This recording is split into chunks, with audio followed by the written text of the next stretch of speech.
এই দুনিয়ার ভিতরে জুলুম করে আজ পর্যন্ত কেউ টিকে থাকতে পারে নাই। আল্লাহ রাব্বুল আলামিনের হাবিব বলেন, তিরমিজি শরীফের হাদিস, যে বা যারা আল্লাহর সৃষ্টিকুল বিশেষ করে মানুষের উপরে জুলুম করে, জীবিত থাকা অবস্থায় আল্লাহ পাক রব্বুল আলামিন তাকে তেমন 2 গুণ না ফিরানো পর্যন্ত তাকে মৃত্যু দেয় না। এটা আমরা যুগ যুগ ধরে দেখে আসতেছি। যারা জুলুম করেছে তারা আজ পর্যন্ত এ জমিনের ভিতরে সুষ্ঠুভাবে সম্মানের সাথে পরকালীন জীবনে পাড়ি দিতে পারে নাই।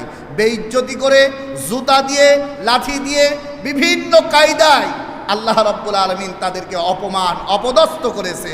মানুষের সামনে যারা সম্মানিত হতে চায় তারা যেন জালিম থেকে সরে এসে আল্লাহ পাক রব্বুল আলামিনের পথে চলে আসে। আল্লাহ তাআলা তাদের সম্মান আর ইজ্জত বাড়ায় দেন। আমরা বলি আমিন।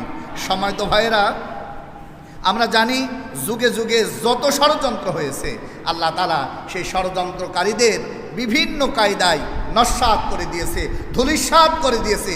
পৃথিবীর ইতিহাসে লাঞ্ছিত, বঞ্চিত, অপমানিত অবস্থায় তারা জীবন কাটিয়েছে, আর পরকালীন জীবনে তো তাদের জাহান্নাম আছে। এই জন্য সর্বাবস্থায় জীবন হচ্ছে ক্ষণস্থায়ী একটা সময়, জানি না কখন কার কিভাবে ডাক পড়ে যায়, কিন্তু ওই জীবনই কি আল্লাহর কাছে প্রিয় না? যে জীবনের মাধ্যমে মানুষের দোয়া পাওয়া যায়, চোখের পানি ফেলে আল্লাহর কাছে দোয়া করে, ওই জীবনটাই আল্লাহ পাক রব্বুল আলামিনের এই দুনিয়ায় সব চাইতে শ্রেষ্ঠ এবং মূল্যবান। আমরা বলি আলহামদুলিল্লাহ। আমরা দেখেছি আমাদের সময়ে আল্লাহ পাক রব্বুল আলামিন 4 জন ব্যক্তিকে হাদিসের ভাষায় ছাড় দেয় না। একটু জবান খুলে বলেন তো ভাই, কয়জন ব্যক্তিকে বলেন? কয়জন ব্যক্তিকে? 1 নম্বরে হলো মুশরিক, 2 নম্বরে হলো মুনাফিক, 3 নম্বরে হলো জালিম, আর 4 নম্বরে মা বাবার অবাধ্য সন্তান। এই 4 শ্রেণীর মানুষকে আল্লাহ দুনিয়াতে শাস্তি না দিয়ে দুনিয়ার থেকে নিয়ে যায় না।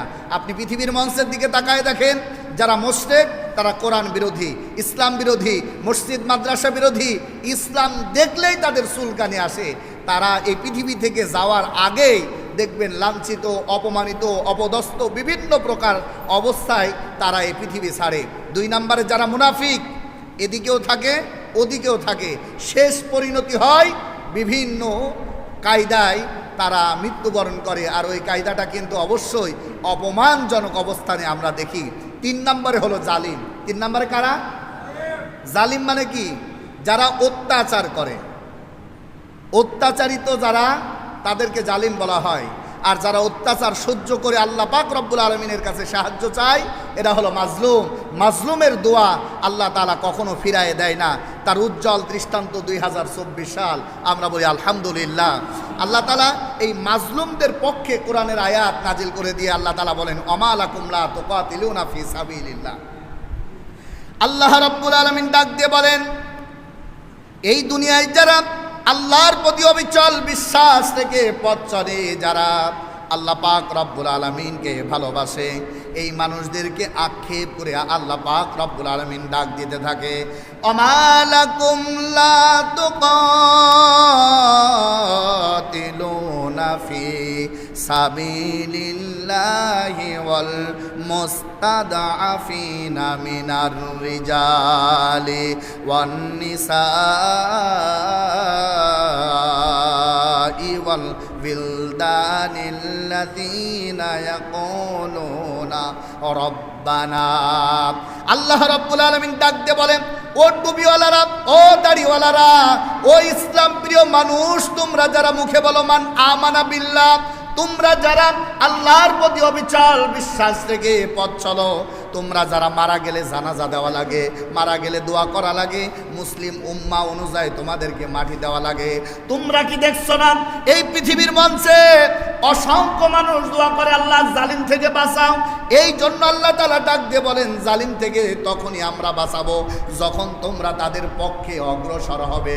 আমরাও দেখেছি আল্লাহর বান্দারা আজ 17 বছর জুলুম করে যারা বিভিন্ন কায়দায় গুম, হত্যা, রাহাজানি, সিটারি, বাটপারি করে রাষ্ট্র পরিচালনা করতে চায়। যখনই জনগণ, জনতা এবং যখনই ছাত্ররা অগ্রসর হয়েছে, তখনই আল্লাহ কামিয়াব দান করে তাদেরকে সফলতা দান করেছে। সুবহানাল্লাহ। আল্লাহ রাব্বুল আলামিন বলেন,